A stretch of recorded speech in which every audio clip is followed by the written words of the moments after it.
අද අපි විශේෂයෙන්ම කතා කරන්න බලාපොරොත්තු වෙන්නේ ගුද මාර්ගයේ අවට තියෙන සුව නොවන තුවාල සම්බන්ධයි. තවත් විදිහකට කියනවා නම් පෙරියනල් ෆිස්ටියුලා. ආයුර්වේද වෛද්‍ය ක්‍රමයේ පැහැදිලි කරලන්නේ බගන්දරා කියලා. රෝග ලක්ෂණ විදිහට සුව නොවන තුවාලයක් ගුද මාර්ගයේ අවට තියෙනවා නම් කෙනෙක් සැලකිලිමත් වෙන්න ඕනේ. ශරීරයට අවම හානියක් සිදුවන විදිහට කරන්න පුළුවන් ශල්‍ය වෛද්‍ය ක්‍රමය දැන් අපි නවලෝක රෝහලේ ආරම්භ කරලා තියෙනවා.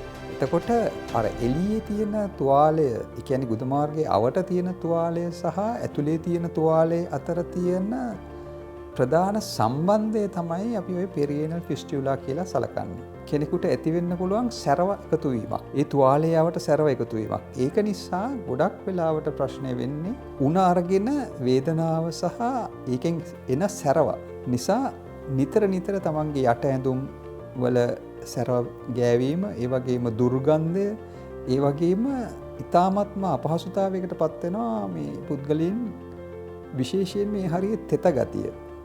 අපගේ වාතය යෑම සහ මල පහ පිටවීම පාලනය කරන ප්‍රධාන ස්පින්ක්ටර් එකක්. එහෙමත් නැත්නම් අපි කියන එක කපාටයක්. ගොඩාක් වෙලාවට මේ අසාමාන්‍ය පාර, මේ මල පහ පිට වෙන තුවාලයේ හොඳ නෙමෙයි තියෙන පාර තියෙන්නේ ඔය ප්‍රධාන කපාටය හරහා. විශේෂඥ ශල්‍ය වෛද්‍යවරුන්ට විශේෂයෙන්ම පුදුමාකාර ගැටලු සහගත තත්ත්වයකට පත් වෙනවා මේ කපාටයට අවහිර නොවි මේ ශල්‍ය වෛද්‍ය ක්‍රමය මේ කරගන්නේ කොහොමද කියන එක.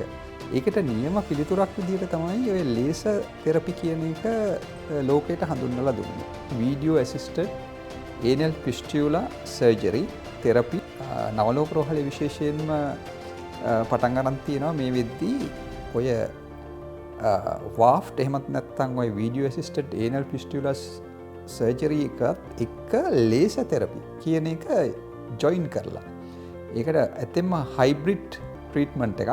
මේ සඳහා අවශ්‍ය වෙන ස්ටේප්ලර් එක එහෙමත් නැත්නම් ඇතුලේ තුවාලය සුව කිරීම සඳහා වැදගත් වෙන ස්ටේප්ලර් සම්බන්ධ විශේෂඥ වරුන් අපි මේ සඳහා භාවිතා කරනවා. පෙරියනල් ෆිස්ටියුලා කියන රෝගයේ තත්ත්වයට මෙම ක්‍රමය ඇත්තෙන්ම ඉතාමත්ම වටිනවා. මොකද මේකෙන් තමයි මේ රෝගය නිත්තාවටම සුව කරගත හැකි වෙන්නේ.